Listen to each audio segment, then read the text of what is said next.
We're at ILTACon 25, and I'm with the one and only Philip Bryce. Philip, it's so good to see you. Thank you so much for taking some time. David, it's always fabulous to see you, and I'm really honored that you would want to spend this time with me. So thank you. Appreciate it. I really want to know from you, because we've been at a number of these.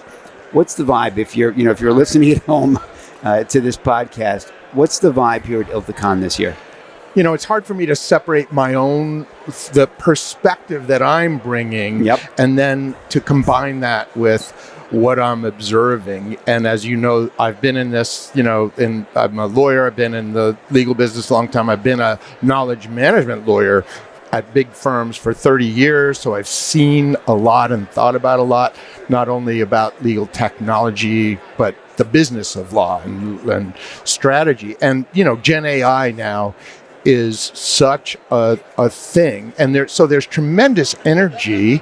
I think that it's not only about just GenAI and the surface tools, but what is being implicated and needed in order to make GenAI work. Everyone's looking at their underlying information governance, data, content strategy, policies, security, right? If you want to really leverage GenAI, have you done your homework? And we should have been doing that all these years. Because there would, and the firms that have, the companies that have, there are some who are in really good shape, and because they've put in that time. So it's really interesting to see where people's heads are going in terms of are we AI ready? You're the only person that I can ask this question to, I think, that I'm going to have on the show. So let me take us down a trip down memory lane, all right, and give the audience a perspective. You're the only person I can think of that can give us this historical perspective. It's 2000. It's one of your first ILTACons, right? So whether it was Legal Week or ILTACon, it's 2000. And I always say careers happen in 5-year chunks, right? So let's take it through the 5-year chunk cycle. Like, what's happening 25 years ago when you go to one of your first ILTACons? Like, what was it on the floor at the time? 2000 is a little bit before the e-discovery boom of 04, 6, and 8. So we're going to get to that. But before e-discovery blew up, what was ILTA? Well, remember that then we were like, Word, people are switching from Word Perfect to Word, right. The whole Office thing. Email is relatively new. How are you managing that? Are we filing it? And at that time for me, I actually was looking back, I'm in a little retrospective mode. I was at Devois and Plimpton at the time. I had just become a formal knowledge management lawyer in 1999. And I found my own mock-up from October 2000 of what I, at that point, called a matter module. And my idea was, I don't want to have to go to Word Perfect or Word and do that, and then go to email and do that, and then go to the record system. I want it all in one place. I want threaded conversation. I want the calendar for and this you figured matter. that out. I drew it. Yeah. I actually made a picture of what I thought in portals, right? SV Technologies Lawport was in play, and at Devois we looked at the Plumtree portal, and it was really just about federating access. There were no, which was productivity and efficiency, exactly. Right? Like, this is more productive, Yes. This is more efficient. We can do more with the same or more with less, right? And so let's fast forward. So now it's 2005. It's Zuba Lake, right? We have the Zuba Lake case with the beginning of e-discovery. Yes. There was an explosion between 05 and 10 on the floor here. Yes. I'm smelling and sensing the same. Really became, very e-discovery vendor driven. Well, tech big, right? Yes. So it was e-discovery then, but now it's AI and GenAI. So what's the difference between then and now? So I remember, back then also the knowledge management leaders, right? Firms were starting to have knowledge management leaders. We were meeting in New York. We had started in 2002, we had our first sort of global meeting. It was really just Paul Greenwood was over from Clifford Chance, and we met with him and Hugh Crisp, who was a Freshfields partner. That meeting has happened every year since then. and still is going on. And it was Catherine Monty, Fox Rothschild in Philadelphia, because there was a DC group around Friedman, there was a West Coast group with Chris Boyd and Jeff Rovner, and there was a Toronto knowledge management group, but no national thing. And it was Catherine Monty who said, let's go under the ILTA umbrella. And so by 2005, there was a knowledge management peer group at ILTA, and all the KM lawyers started coming. So I think there were several things happening, a boom in technology then, but also the technology people, right? Remember that World Wide Web was brand new, right? In 2000, whatever, the internet existed, and various, you could have Prodigy or AOL. Email was hitting, but the World Wide Web is in this century. So by 2005, and what was happening, I think, is that's the beginning of IT people being asked to think strategically. How do I support the business as opposed to just, I got to get the servers up and I got to make Word available. So here's what I heard you say. There was a boom. There was chaos. There was connection because you all need to figure out the chaos. So the chaos was, it was regional, and then it was super regional, and then it was national, and then there were peer groups, and then there was the sharing of and exchanging ideas and recipes, and what are you doing and how are you doing it, and what should you be doing? Well, and then there became best practices, right? Yeah. But best practices don't happen until you've got chaos, organized chaos, and then it becomes operational. We're not there yet, but we are just where you were 20 years ago.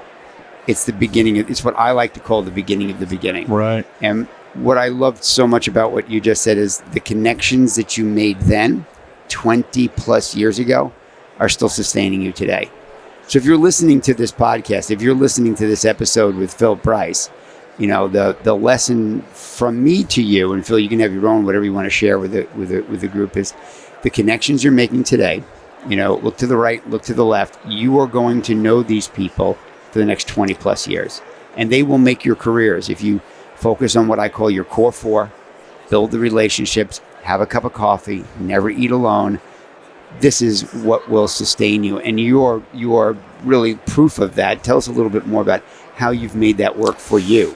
Well, in 1999 at Debevoise, I've been working there part-time and just being proactive and doing things that were useful to the practices, but I needed to have a full-time job at that, and I'd practiced law in the past. I needed to have a full-time job. So I went to the partner who was overseeing my work. I said, can I come and be a litigation associate?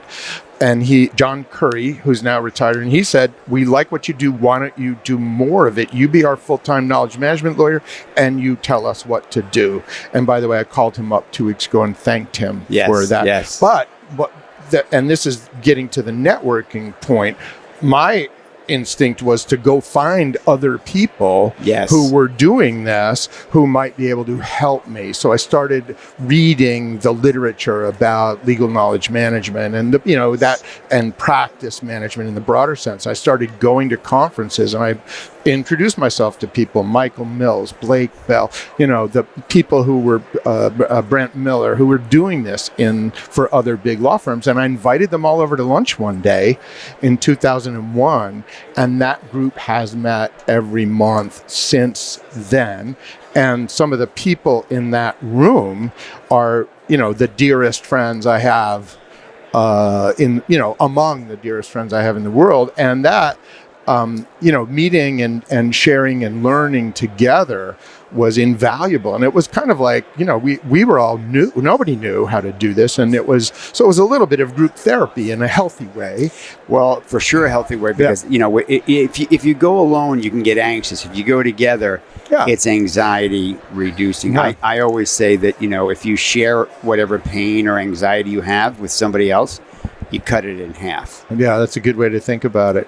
And there's also an unattributed classic statement: to go fast, go alone; to go far, go together. I love that statement. And I love that because we could be more effective. But I think you and I, part of our resonance, or how I feel it, is that you have, superpower networking skills. And I think I have leveraged that in my career And it's paid off. The jobs, I moved from Debevoise to White and Case, but I already knew Eugene Stein, who offered me the job. And I moved from White and Case to Mayor Brown because someone I knew who was in the group, Ginny Melvin, said, if we want someone like this, we should get Phil. Those came directly out of those relationships. And I think you and I were talking separately about branding and trust, right? And your character, I paid attention, I think, to those things. And so, I have a good reputation. I'm trusted. And I also highlighted others. In the New York, I chaired the New York large law firm knowledge management group for a dozen years, and new people came in. And one of the things I did, and I think you are really good at this, is make sure the spotlight went not just on the established successful people, but if you're a new person, what can we do? Let's give you your spotlight. Let's help you raise your career. And people never forget that. If you are, you're not trying to be self-important or highlight your own importance, but to share the wealth in a way and welcome people. So that all has paid off, I think. I hope I'm answering your question. For sure. I want to just touch back to, first of all, you had the courage to ask Curry, I want to do more of this, can I? Right? So I don't know if that was an anxious moment or an imposter syndrome moment that so many people talk about, but whatever it was, you walk into his office and say, I'd like to do more of this. And he says, okay, go do more of this. And then the next thing you do in short order is, I'm going to have an event at our offices. And so you were the hub of the wheel that said, hey, would you all like to come? And everybody goes yes, we'd love to come and exchange ideas together. So, there's the lesson that's really critical for so many people that are starting out in their careers, whether they've got 5 months or 5 years or 10 or 15. Therein lies the lesson. That's a universal truth, especially now when there's so much uncertainty. It's go together and be the one that says, hey, would you like to come to my office? Can we do the coffee at my office?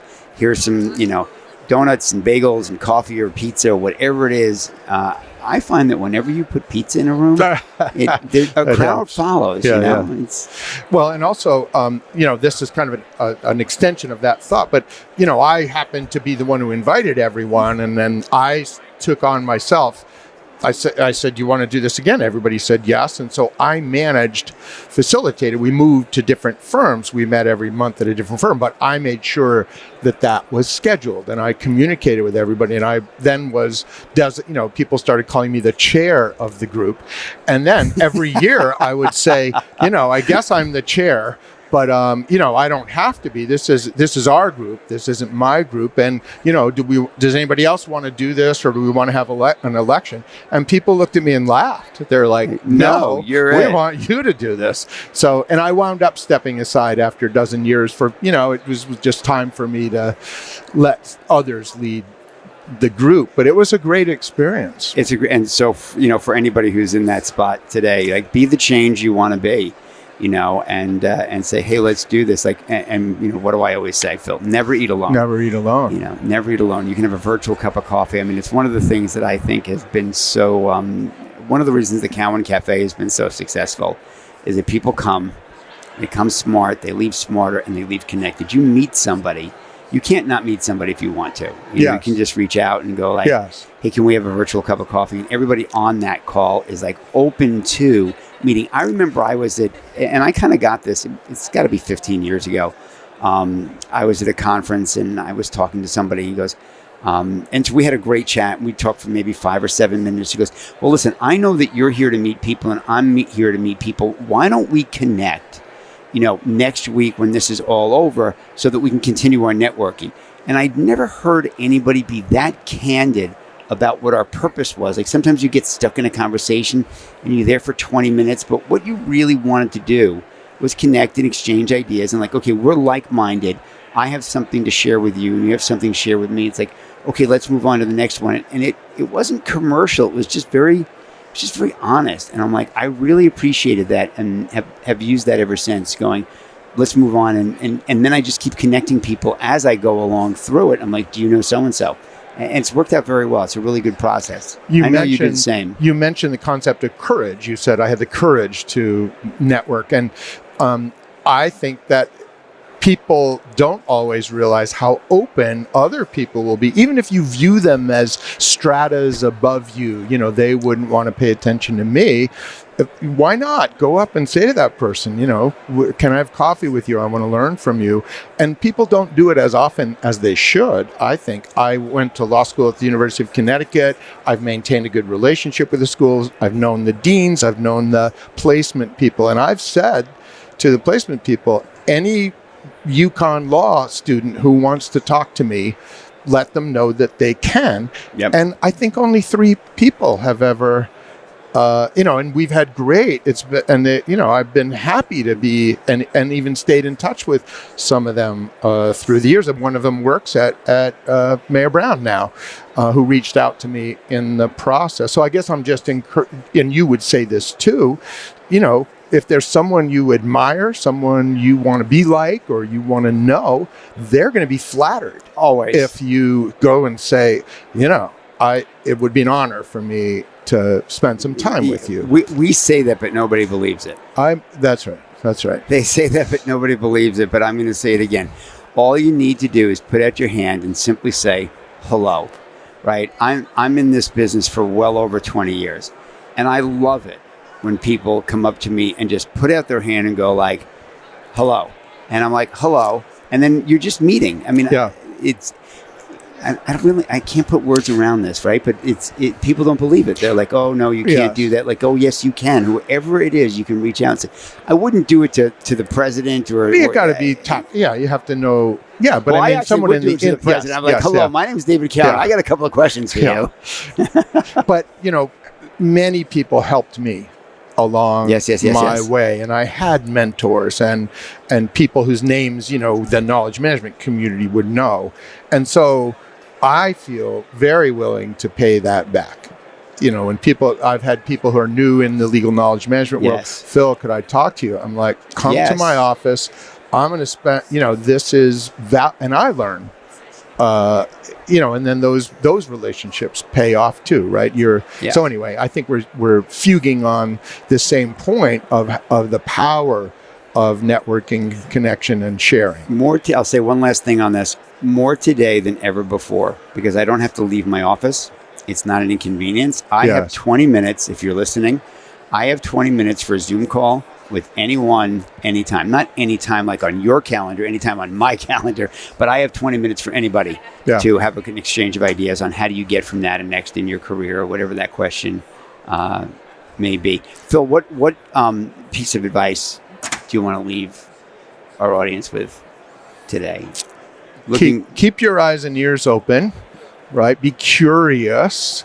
Don't be afraid. Think, and follow logic through. Look at the big, I think, strategy at the highest level, law firm strategy. And you didn't used to have a strategy. Bruce McEwen, Adam Smith Esquire wrote book. He's been on this for a long time. But I think when I started practicing law in the early 80s, you didn't really have to have a strategy. You got a great bunch of lawyers together, you opened the door, and business came in, and you could charge a lot of money for it. Now, you have to know what you're doing. So I think if you're in the business services world, the legal tech world, the knowledge management world, you got to be thinking like a law firm managing partner. Like, what do I need to do? And, so make sure not to miss that, I would say. And then, you got to think about your skills, and follow the joy, right? You should follow the joy. Where, what do you, now more than ever, you can make your career. I mean, and that's kind of what I did, right?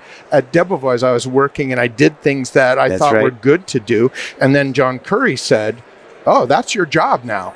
You made, and I used to tell people that I was really lucky to have that happen. And then I thought, no, I spent a decade creating my job. Like, it wasn't luck. And I think today the field is so wide open that you have more opportunity to figure out where you want to be, as opposed to how do I fit into the predetermined bucket. Yeah, there's no question about it. And here we are at Ilticon, And this is where that exchange of ideas happens. It's relaxed. It's 2 or 3 days. You wander around. You mash up and bump into your peers and colleagues. And you get to do what I love to do most, which is think out loud together. Thinking out loud together. I don't often know what I'm thinking until I say it out loud. And when I say it out loud to you, it kind of goes out into the universe and then boomerangs back around, or it doesn't. And I'm like, that's not really such a good thought. Phil's thought's better than mine. Our thoughts together are better than my thoughts separately. The marketplace of ideas. It's the marketplace of ideas. And here we are at the marketplace of ideas, ILTACon 25. Phil, thank you so much for always being so generous with your time with me. I've learned so much from you. I know the community has as well. Good luck in all of your future endeavors. Well, vice versa, David. What an honor. And it's always a pleasure to spend time with you. Thank you. Thanks, Phil. If you enjoyed this show, be sure to give us a like and subscribe on Apple Podcasts, Spotify, or anywhere else you get your shows. And if you want to take your career from now to next, never eat alone.